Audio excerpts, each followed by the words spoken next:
فاسألوا أهل الذكر إن كنتم لا تعلمون. Assalamualaikum warahmatullahi wabarakatuh. Ustadz, bagaimana hukumnya seorang dai atau penceramah yang mengajarkan suatu ilmu yang bukan dari tuntunan Nabi dan Al-Quran melakukan bid'ah dan hal itu diamalkan pengikutnya? Apakah ia menanggung semua dosa dari pengikutnya tersebut, Ustadz? Jazakallahu khairan. Bagus pertanyaannya. Semoga Allah Subhanahu wa taala membimbing kita semua dan terus kepada penanya. Kaitannya dengan masalah ini adalah Rasulullah SAW mengatakan, man sanna sunnatan sayyi'atan, barang siapa yang mencontohkan apalagi mengajarkan, ya, mencontohkan apalagi mengajarkannya, yaitu mengajarkan suatu keburukan, kejelekan, kesalahan, kemaksiatan, falahu wizruha wa wizru man amila biha min ba'dihi min ghairi an yanqusar. Maka dia mendapatkan dosa dan plus mendapatkan dosa-dosa yang mengikuti setelahnya, mengikuti dia setelahnya. Maksudnya apa? Dia mengajarkan suatu keburukan, diikuti oleh orang-orang yang melihat dia atau orang-orang yang diajarkan oleh dia, dan dia mendapatkan dosa plus dosa-dosa orang yang melakukan suatu kejelekan tadi, kesalahan tadi, ditimpakan kepada dia. Oleh karena sebab dialah yang mengajarkannya, dialah yang mencontohkan keburukan tersebut. Maka ini ancaman dari Nabi SAW, ketika kita melakukan suatu perbuatan, hendaklah diperhatikan ini perbuatan baik ataukah buruk. Jangan hanya mengira bahwasanya ketika kita melakukan suatu kesalahan, kemudian kesalahan tersebut dosanya hanya kembali kepada kita semua atau kembali kepada kita pribadi masing-masing. Itu saja. Jangan sampai kita berpikir seperti itu. Bisa jadi ada orang yang mengikuti kesalahan kita dan kita tidak sadari, dan kita mendapatkan dosa-dosa dari banyak orang yang mengikuti kita disebabkan kita lah yang mengajarkan mereka ataupun mencontohkan kepada mereka. Maka hendaklah ketika seseorang ingin mengajarkan suatu ilmu, mengajarkan kebaikan, mengajarkan keburukan sehingga dapat dijauhi keburukan tersebut, maka hendaklah dia menguatkan ilmu yang ingin dia sampaikan. Apakah benar, apakah sesuai yang diajarkan oleh Allah Subhanahu wa taala ataukah tidak. Maka jelas Nabi SAW tegaskan, siapapun dia tatkala mengajarkan suatu kesalahan, mencontohkan suatu kesalahan, dia mendapatkan dosa orang-orang yang mengikutinya. Wallahu taala alam saja. Baik Ustadz, jazakallahu khairan atas jawabannya. Selanjutnya masih ada pertanyaan lagi via pesan singkat WhatsApp. Assalamualaikum warahmatullahi wabarakatuh.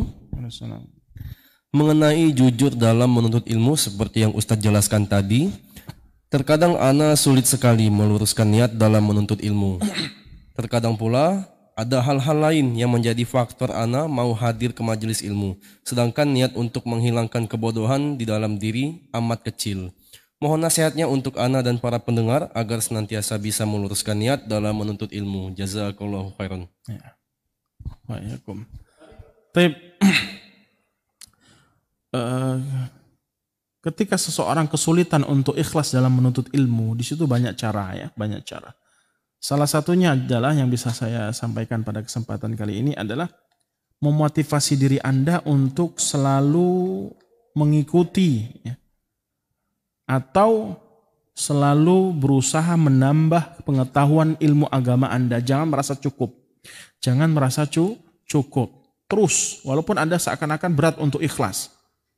Berat nih untuk ikhlas, susah nih kalau mau ikhlas tatkala menuntut ilmu agama. Tetapi satu yang Anda harus camkan, yang harus Anda kuatkan adalah semangat Anda untuk mengumpulkan banyak ilmu agama.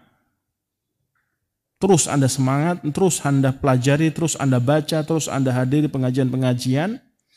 Walaupun di awalnya Anda susah untuk ikhlas, nanti ketika Anda mendapatkan banyak pengetahuan, ketika Anda banyak mendapatkan ilmu agama, dan ilmu agama itulah yang nanti semakin banyak ilmu yang Anda yang ketahui, itu akan semakin mendorong Anda untuk ikhlas.